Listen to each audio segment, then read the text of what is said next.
ಮತ್ತೆ ಈಗ ಇನ್ನೊಂದು ಮೆಸೇಜು, ಈ ಪೂಜೆ ವಿಚಾರಗಳಲ್ಲಿ ಬಂದ್ರೆ ಅದಕ್ಕೆ ಅಂತ ಆದ ಕಟ್ಟ ನಿಯಮ ಅಂದ್ರೆ ಇದೆ.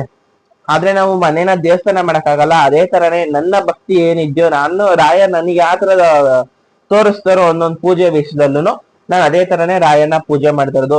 ಒಬ್ರು ಈಗೀಗ ಬಂದಿದ್ದ ಗಂಟೆ ಹಚ್ಬಾರ್ದು, ಮತ್ತೆ ತುಪ್ಪದಾರ್ತಿನೇ ಬೆಳಗ್ಬೇಕು ಅಂತ ಆ ವಿಷಯದಲ್ಲಿ ಬಂದ್ರೆ ನಾನು, ಯಾಕಂದ್ರೆ ಇದನ್ನ ನಾನು ಒಂದ್ಸಲಿ ಟ್ರೈ ಮಾಡಿದೀನಿ. ಒಂದು ಈ ನಾನ್ ಪ್ರಕಾರ ನಾನು ಪೂಜೆ ಹೆಂಗ್ ಯಾವ ಪ್ರಕಾರ ಮಾಡ್ತೀನೋ ಅದೇ ಪ್ರಕಾರ ಮಾಡ್ಕೊಂಡು ಹೋದ್ರೆ ನನಗೆ ನನ್ನ ಭಕ್ತಿ ನಾನು ಪೂಜೆ ಮಾಡ್ದಾಗ ಅಂದ್ರೆ ಅಂತದ್ದು. ಯಾರ್ಯಾರು ಹೇಳಿದ್ರು ಈಗ ನಿನ್ನೆ ಮೊನ್ನೆಯಿಂದ ಬಂದು ರಾಯರಿಗೆ ಗಂಧದ ಕಡ್ಡಿ ಹಚ್ಬಾರ್ದು, ಅದ್ ಮಾಡ್ಬಾರ್ದು ಇದ್ ಮಾಡ್ಬಾರ್ದು ಅಂತ, ಅವ್ರವ್ರ ಸಂಪ್ರದಾಯ ಅವ್ರವ್ರ ಮನ್ಸಲ್ಲಿ ಹೇಗೆ ಬರುತ್ತೋ ಆ ತರನೇ ನಡೀಲಿ. ಯಾಕಂದ್ರೆ ನಾವು ಪೂಜೆ ಮಾಡ್ಕೊಂಡ್ ಬಂದು ಮೊದ್ಲು ನಮ್ಮ ತಾತ ಅವ್ರು ಮಾಡ್ಕೊಂಡ್ ಬಂದಾಗ 25 ವರ್ಷಗಳ ನಂತರ ಒಂದು ಮಧ್ಯದಲ್ಲಿ ನಮ್ ತಾತ ಸತ್ ಮೇಲೆ ಯಾರು ಪೂಜೆ ಮಾಡೋರು ಇರ್ಲಿಲ್ಲ. ಅದಾದ್ಮೇಲೆ ನಾನು ರಾಯರ್ನ ಪೂಜೆನ ನನ್ನ ಕೈಯಾರೆ ಈಗ ಒಂದ್ 10 ವರ್ಷ ಆಯ್ತಾ ಬಂದು ನನ್ನ ಕೈಯಾರೆ ನಾನ್ ಪೂಜೆ ಮಾಡ್ಕೊಂಡು ಬರಕ್ ಸ್ಟಾರ್ಟ್ ಮಾಡಿದ್ದು. ಇದು ತನಕ ನನ್ಗೆ ಯಾವ್ದೇ ಒಂದು ಈ ಪದ್ಧತಿ ರಾಯರ ಗಂಧದ ಕಡೆ ಹಚ್ತಾ ಇರೋ ಪದ್ಧತಿಯಿಂದ ನನ್ಗೆ ಯಾವ್ದೇ ತೊಂದ್ರೆನೂ ಆಗಿಲ್ಲ. ಇನ್ನೂ ಹೇಳ್ಬೇಕು ಅಂದ್ರೆ ನನಗೆ ದಾರಿ ಬಿಟ್ಕೊಟ್ಟಿದ್ದಾರೆ, ತುಂಬಾ ದಾರಿಗಳನ್ನ ಬಿಟ್ಕೊಟ್ಟಿದ್ದಾರೆ. ಹೇಳ್ಬೇಕು ಅಂದ್ರೆ ಆ ಫೋಟೋದಲ್ಲಿ ಇಕ್ಕಿದಾಗ ನಮ್ಗೆ ರಾಯರ್ ಒಬ್ರೇ ಇರಲ್ಲ ನನಗೆ. ಯಾಕಂದ್ರೆ ಮೂಲರಾಮನು ನನ್ನ ರಾಯರ ಫೋಟೋದಲ್ಲಿ ತಪ್ಪದೆ ಕಾಣಿಸ್ತಾರೆ ನನಗೆ. ರಾಮ, ಲಕ್ಷ್ಮಣ, ಆಂಜನೇಯ ಸ್ವಾಮಿ ಮತ್ತೆ ಸೀತಾ ಮಾತೆನೂ ಕಾಣಿಸ್ಕೊತಾರೆ. ಯಾಕಂದ್ರೆ ಅವ್ರಿಗೂ ಪೂಜೆ ಮಾಡ್ಬೇಕು. ಅದಕ್ಕೋಸ್ಕರ ನನ್ ಗಂಧದ ಕಡ್ಡಿ ನಾನು ಬೆಳಗ್ಲೇಬೇಕು. ರಾಯರ ಮೂರ್ತಿ ಮಾತ್ರ ದೊಡ್ಡದಾಗಿದೆ, ಫೋಟೋದ ರಾಯರ ಎದ್ದು ಕಾಣ್ತಾರೆ ಅನ್ನೋದಾದ್ರೆ ಚಿಕ್ಕ ಚಿಕ್ಕ ವಿಗ್ರಹಗಳು ರಾಯರ ಫೋಟೋದಲ್ಲೂ ಇರುತ್ತೆ. ಅದು ಕಾರಣ ನಾವು ಗಂಧದ ಕಡ್ಡಿ ಬೆಳಗ್ಲೇಬೇಕು. ಯಾಕಂದ್ರೆ ಲಕ್ಷ್ಮೀ ನರಸಿಂಹಸ್ವಾಮಿ ಬೃಂದಾವನದ ಮೇಲಿದೆ, ಅವ್ರಿಗೂ ಗಂಧದ ಕಡ್ಡಿ ಬೆಳಗ್ಲೇಬೇಕು. ಮತ್ತೆ ಮೂಲ ರಾಮ ಅವ್ರಿಗೂ ಗಂಧದ ಕಡ್ಡಿ ನಾವು ಬೆಳಗ್ಲೇಬೇಕು. ಅವ್ರವ್ರ ಪದ್ಧತಿಗಳು ಹೇಗಿದ್ಯೋ ಆ ರೀತಿ ಮಾಡ್ಕೊಂಡ್ ಬನ್ನಿ. ಯಾಕಂದ್ರೆ ನನಗೇನ್ ದೋಷಿತ್ತೋ, ನನಗೆ ರಾಯರ್ ಏನ್ ತೋರಿಸ್ತೋ ಅದೇ ರೀತಿಯಲ್ಲಿ ನಾನು ರಾಯನ ಪೂಜೆಗಳನ್ನ ಮಾಡ್ಕೊಂಡ್ ಬಂದಿರೋದು.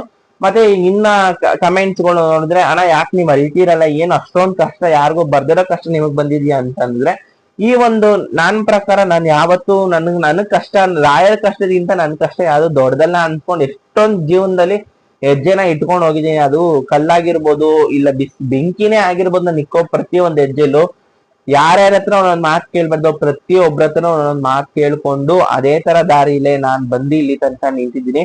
ನನಗೆ ನನ್ನೋರು ಅಂತ ಹೇಳ್ಕೊಳಕಿದ್ದಾರೆ ಹೊರ್ತು ಯಾರು ನಮ್ಮವ್ರಿಗೆ ನನಗೆ ಅಂತ ಸಹಾಯ ಮಾಡೋರು ಯಾರು ಇಲ್ಲ.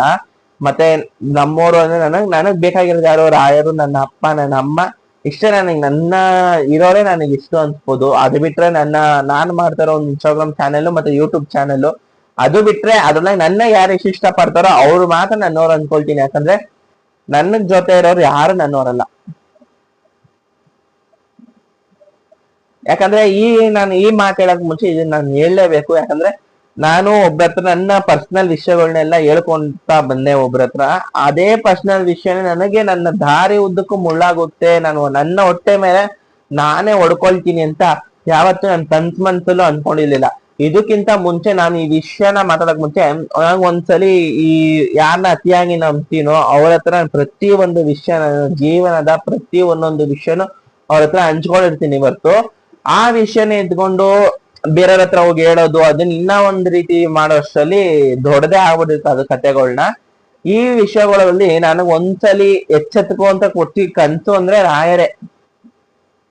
ಒಂದ್ಸಲಿ ನನಗ್ ರಾಯರೇ ಎಚ್ಚೆತ್ಕೋ, ಯಾರ್ದ ಪ್ರತಿ ಒಂದು ಉದ್ದೇಶದಲ್ಲೂ ಒಂದು ನಿಜ ಇರುತ್ತೆ, ಎಚ್ಚೆತ್ಕೋ ಅಂತ ನನಗೆ ಪ್ರತಿ ಒಂದ್ ಇದ್ರಲ್ಲೂ ಹೇಳ್ತಾ ಬಂದ್ರು. ನಾನು ಅದು ಮಾಮೂಲಿ ಅಲ್ವಾ, ಕನ್ಸಲ್ವಾ ಅನ್ಕೊಂತ ಬಂದೆ.